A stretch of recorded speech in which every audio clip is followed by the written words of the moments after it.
मी आता असं आहे, कणकवली तालुक्यातील फणसनगर या भागात.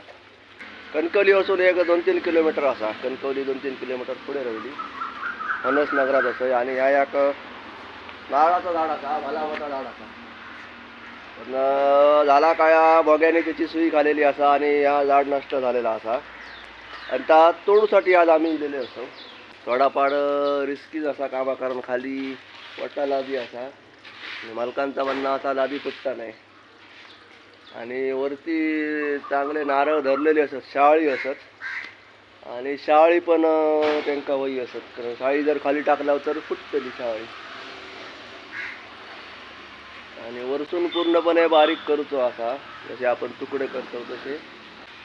तर थोडाफार धोकादायक असा आजचा काम असा. आणि अशीच काही धोकादायक आम्ही कामं करतो.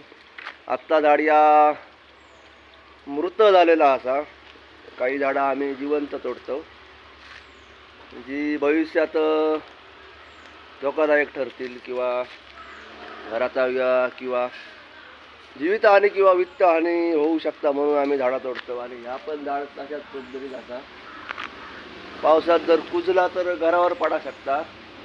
आणि येऊ जाऊचो त्यांचा वाट असा, रस्तो असा, समोर त्यांचा दरवाजा असा.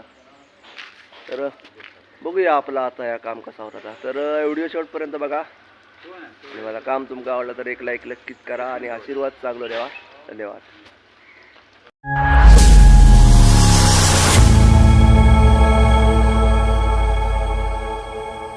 इकडे नारळाचं झाड असा, बरेचसे नारळ धरलेले असत ते का. आणि चांगला धरता नारळाचा झाड होता, संपूर्णपणे घराच्या छपरावर असा. भोंग्याने जी सुई खालेली असा, आणि खाली कोटालादी असा, तुळशी वृंदावन असा. हे सगळा आपल्या गात सांभाळता असा. आपल्याबरोबर आज आबू वाटले असत, आणि आबू वाटल्याने ह्या काम आपल्याक दिलेला असा. काय करूया, कसा करूया, व्यवस्थित बघूया कसा काय काम होता. पहिली सावळा तोडून घेऊया, शाळी ती सगळी व्यवस्थित काढूया. शाळी खाली टाकली तर फुटतली. त्याला वर चढाया बराचसा असा उंच आणि चांगला धरता नारळाचा झाड असा या. पण होता मोंग्याने सुई खाऊन टाकल्याने त्याच्यामुळे नष्ट झालेला असा. आणि संपूर्णपणे घरावर असा, चांगली फळं असत, मस्तच फळ होता नारळाचा. आणि भोंग्यांका काय उपाय नाही. ही सगळी शाळी ती खाली उतरून घेऊया, आवळा तोडूया, नंतर मग बघूया कसा काय होता. आता 50 फूट उंच असा तिकडे घ्यायची असत आवळा सगळी आणि नारळ. बघूया. बरोबर बरोबर गेला ह्या. आता बघूया कडे जात, आता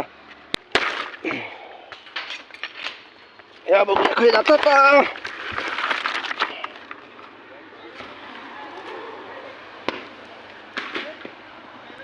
ओके, हे दोन चांगली कोवळी असतात, ही व्यवस्थित जाऊ गई. परत एकदा घेऊ गई सगळे हुकवर. अशा पद्धतीत काम करतं असं आपल्याकडे. शाळ्यांबरोबर आपल्याकडं सावळा पण अशाच पद्धतीत सगळी उतरवती असत खाली दोरीच्या साह्यानं. जर सावळा खाली लागली तर लादी फुटा शकता, असा मालकांचा म्हणणं असा. 2-3 अजून पेंडी रवलेली असं चांगला चांगला धरता नारळा झाड होता. आणि भोंग्याने वाट लावल्याने पूर्ण.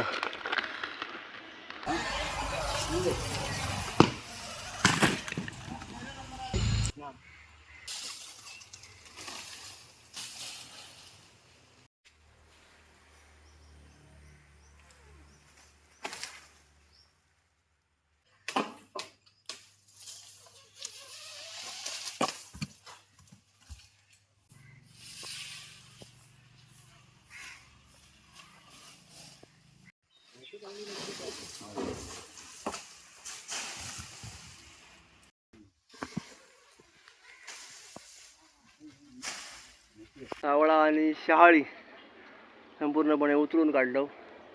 शाळी वगैरे काय फुटली नाही असत. धोकादायक असा काम असा या, कारण खालची लादी आती फुटता नाही असा.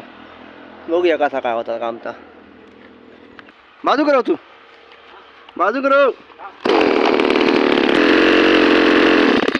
बाजू करा. जय श्रीराम.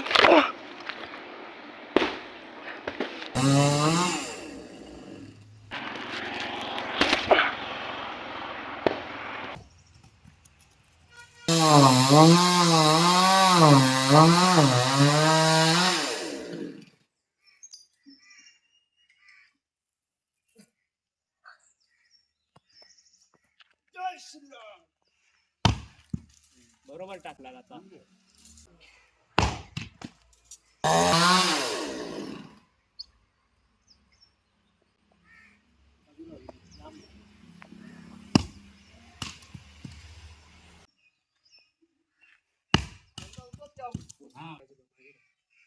फरक पडेल.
नारळाचा झाड तोडून तर झालेला असा भरपूर वेळ लागलो, जवळजवळ आता 1 वाजत उरलेलो असा आणि घामाघूम होऊक झाला.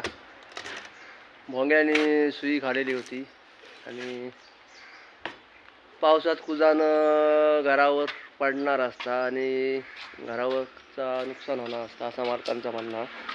भविष्यात होणारा नुकसान टाळण्यासाठी ह्या नारळ झाड तोडलं आम्ही, जा की भोग्याने त्याची सुई खाऊन नष्ट केलेली पूर्णपणे. आता सामान सगळा गुटाळूया, मालक काय म्हणतात ते बघूया, दक्षिणा घेऊन आपले मार्गस्थ होऊया. नमस्कार, मी नितीन शिरसाट. माझे गाव वरवडे फणसवाडी. हे आमचे घाडी गावकर. आणि आमच्या माडाला भुंगा लागलेला होता आणि माड पूर्णपणे मेलेला होता आणि माड घरावर पडण्याची शक्यता होती खूपच. पण त्यांनी अतिशय चांगल्यारित्या आपल्या जीवावर बेतून सगळा माड व्यवस्थित तोडून सगळे तुकडे पडून माड खाली उतरवला आणि सगळं व्यवस्थित निर्विघ्न पार पडून आपला माड आमचा तोडून आम्हाला व्यवस्थित दिला. धन्यवाद.